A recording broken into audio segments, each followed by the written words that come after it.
अस्सलाम वालेकुम। आज हमने बनाई है बीफ कढ़ाई बिल्कुल रेस्टोरेंट स्टाइल में। इसके लिए हमने सबसे पहले लिया है बीफ का गोश्त। मैंने हड्डी वाला लिया, आप चाहें तो बगैर हड्डी वाला भी ले सकते हैं। इसके लिए हमने सबसे पहले लिया अदरक लहसुन का पेस्ट, 1 चम्मच लहसुन 1 चम्मच अदरक का पेस्ट डालना है। बिल्कुल फ्रेश लेना है ताकि आपकी कढ़ाई बिल्कुल बाहर जैसी बने। और उसके बाद हमने प्याज लेनी है। प्याज बड़ी हो तो 2 और छोटी हो तो 4 बिल्कुल बारीक कटी हुई लेनी है। और साथ ही इसमें 1.5 कप के करीब हमने पानी ऐड करके इसको 90% तक पकाना है। मैंने प्रेशर कुकर के अंदर इसे 15 मिनट के लिए रख दिया है। और अब आप देख सकते हैं 15 मिनट बाद ये गोश्त अच्छा सा गल चुका है। गोश्त को इतना भी नहीं गलाना है कि वो बिल्कुल रेशे रेशे हो जाए, इतना गलाना है कि उसकी शेप बरकरार रहे। यहाँ देखिए मैंने मसालों की कुछ तैयारी रखी। कुटी लाल मिर्च, हरी मिर्चें, नमक, धनिया पाउडर, ज़ीरा पाउडर। ये धनिया और ज़ीरा पाउडर ये सब मैंने फ्रेश लिया है। अब यहाँ सबसे हस्बे ज़रूरत आप अपने जितना आप खाने में ऑयल यूज़ करते हैं उस हिसाब से आप तेल ले लें। मैंने 2.5 कप के करीब ये ऑयल लिया। और उसके बाद मैं इस गोश्त को फ्राई करूँगी। इस गोश्त में हम प्याज और लहसुन का पेस्ट नहीं डालेंगे, सिर्फ अभी बोटियाँ डाल के इसको हल्का सा ऑयल में फ्राई करना है जब तक गोल्डन कलर ना आ जाए, ताकि अदरक लहसुन या किसी की भी चीज़ की कच्चेपन की कोई स्मेल ना हो। जैसे ही गोश्त में लाइट गोल्डन कलर आने लग जाएगा तो हम इस स्टेज पे इसमें ऐड करेंगे हरी मिर्चें। हरी मिर्चें इसी स्टेज पर डालना है, उससे आपके कढ़ाई में बहुत अच्छा फ्लेवर आएगा। ये 5 हरी मिर्चें ली थी मैंने और इसके बीज निकाल लिए। टमाटर लिए थे, छोटे थे तो मैंने 8 टमाटर लिए थे। अगर आप चाहें तो 4 या 5 टमाटर ले लिएगा अगर बड़े हों तो। अब हम इसे 2 से 4 मिनट कुक करेंगे। और उसके बाद हम इसमें वो मसाला ऐड करेंगे जो प्याज और अदरक लहसुन का पेस्ट बचा हुआ था, हम इसमें वो डाल के इसकी थोड़ी सी भुनाई करेंगे। अभी हमने इसमें कोई मसाला नहीं डालना, सिर्फ हम इसमें नमक डाल के इसकी भुनाई करेंगे 1 चम्मच, क्योंकि जब तक टमाटरों की स्किन हम नहीं निकाले थे हम जब तक इसमें कोई मसाला ऐड नहीं करेंगे।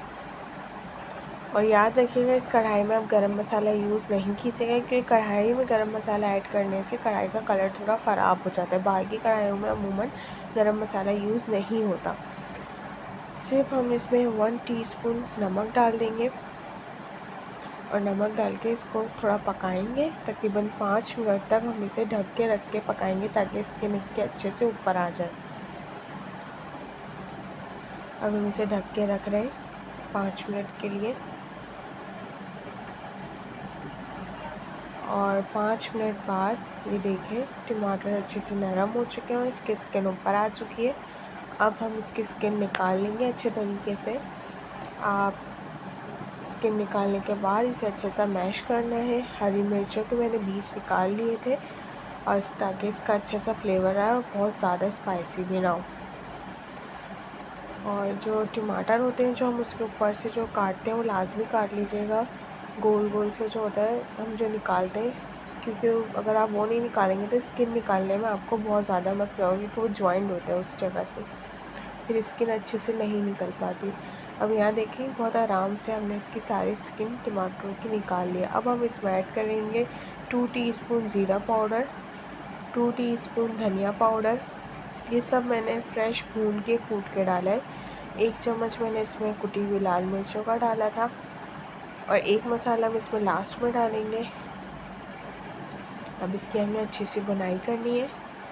जब टमाटरों की अच्छी से बुनाई हो जाएगी तो हम इसके अंदर ऐड करेंगे 1 प्याली दही।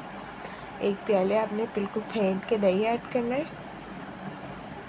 और अब हम दही और टमाटर का पानी खुश्क होने तक इसे अच्छे से पकाएंगे जब तक इस पर कढ़ाई वाला कलर ना आ जाए। तकरीबन 10 से 12 मिनट में इसका पानी अच्छा सा खुश्क हो गया है। और हम बिल्कुल लास्ट में ऐड करेंगे काली मिर्चें। बिल्कुल पाउडर नहीं होना चाहिए काली मिर्चों का, थोड़ी सी मोटी मोटी सी कुटी हुई होनी चाहिए, उससे कढ़ाई का रंग ख़राब नहीं होगा। 1 टीस्पून ब्लैक पेपर पाउडर नहीं डालना, थोड़ी सी मोटी मोटी होनी चाहिए। लास्ट में हम इसमें धनिया हरी मिर्चें डाल के सर्व करना है और थोड़ा सा अदरक।